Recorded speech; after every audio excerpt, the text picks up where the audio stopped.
বিসমিল্লাহির রহমানির রহিম। আসসালামু আলাইকুম।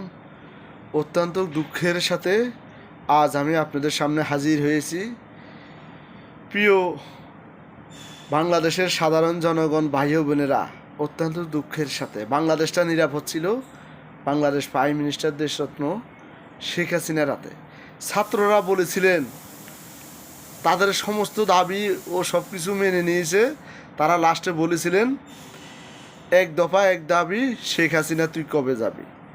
উনি অত্যন্ত এবং ওনাকে তুই সম্বোধন করি কথা বলা হয়েছে এবং অকমানি করি কথা বলা হয়েছে উনি। এবং উনি তখন ক্ষমতা হস্তান্তর করে রাষ্ট্রপতির কাছে দিয়ে উনি বিদায় নিয়ে চলে গেছেন বাংলাদেশ থেকে। উনি বিদায় নিয়ে যাওয়ার পরে আমাদের বাংলাদেশ সেনাবাহিনী দেশ রক্ষা করতে পারে নাই। বাংলাদেশের আনাচে কোনাচে অনেক পুলিশ, অনেক সাধারণ হিন্দু মুসলমান ভাই বোন যারা আছে, অনেক হিন্দু ফ্যামিলি পরিবারের এবং আওয়ামী লীগের ফ্যামিলি পরিবারে অনেকের তো ঝুলাইয়া রাখছে তারা বিভিন্নভাবে মাইরা এবং উলঙ্গ কইরা। এবং বাংলাদেশে নরক কাণ্ডের যে একটা গণহত্যা হয়েছে, এগুলা হইতেছে বিভিন্ন আনাচে কোনাচে, কিন্তু সেনাবাহিনী নিয়ন্ত্রণ করতে পারতেছে না। সেনাবাহিনীর সামনে দিয়ে আপনার গণভবনে লুটপাট করছে, তারপরে আপনার সংসদ ভবন লুটপাট করছে সেনাবাহিনীর সামনে দিয়ে। তো সেনাবাহিনী বাংলাদেশের সাধারণ জনগণের হাত থেকে রাষ্ট্রীয় সম্পদ রক্ষা করতে পারে না। সেনাবাহিনীর প্রধানের কাছে আমার আকুল আবেদন, কেন আপনারা বাংলাদেশের সাধারণ জনগণের কাছ থেকে এগুলা রক্ষা করতে পারেন না? প্রশ্ন আপনাদের কাছে রেখে দিছি। এবং বাংলাদেশের আনাচে কোনাচে খুন, দর্শন, হত্যা, নির্যাতন এবং লুটপাট হইতে আছে।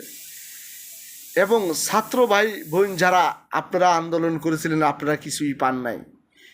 এবং এই আন্দোলন ছিল বাংলাদেশ নষ্ট করার জন্য। বাংলাদেশ, আমি আরও অনেক আগে বলেছিলাম, বাংলাদেশ এর নীলা খেলা এবং রক্তের বন্যা বইতে আছে। এই আন্দোলন সেই আন্দোলন করেছিল, কিন্তু এখন বাংলাদেশ রক্ষা করবে কারা? ডক্টর ইউনূস বাংলাদেশ রক্ষা করবে। তিনি সুদখোর, তিনি বিভিন্ন মানুষকে আপনার টাকা দিয়ে বিভিন্ন মানুষের ঘর বাড়ি, আপনার ঘরের চাউল খুলি নিয়ে গেছে, কারাগো টিভি নিয়ে গেছে, কারাগো ফ্যামিলির অনেক কিছু নিয়ে গেছে। ডাক্তার ইউনূস সুদখোর। কাকে বয়াইতে আছে, কাকে দিতে আছে ক্ষমতা আমি জানি না। এই বাংলাদেশ কখনো আর ঠিক হবে না। বাংলাদেশ আপনার ধ্বংস হয়ে গেছে, বাংলাদেশ শেষ হয়ে গেছে বাংলাদেশের।